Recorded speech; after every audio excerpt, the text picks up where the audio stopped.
Kumusta sa inyong lahat? Dito naman tayo sa vlog natin ngayong gabi sa Batang Quiapo City. Unang-una sa lahat, ito ay teaser video lamang para ma-update. Huwag kalimutan follow at subscribe ang channel. Salamat po. Dito ay inaantay nila si Santino ito para sabay sila sa uwi dahil sumama siya sa birthday ni Anika kasama kaibigan nito.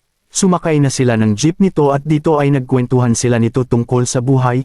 Si Edwin ay gusto muna umuwi at kumustahin ang nanay at tatay niya pero sila Kidlat at Teban ay di pumayag. Ito baka isumbong kaya sila ay sumama. So Teban at Kidlat nito dito ay pababa na ay may holdapper na kung saan ang bag ni Anika ay hiniblot ito sabay takbo, pero ang ginawa ni Santino ay tumakbo ito at tinulungan ito at napaaway pa nito. Ayon tulog ang holdapper at dumating ang tanod at nahuli at ang bag ay nakuha ito at ang saya nito at grabing ngiti ni Anika at Santino nito.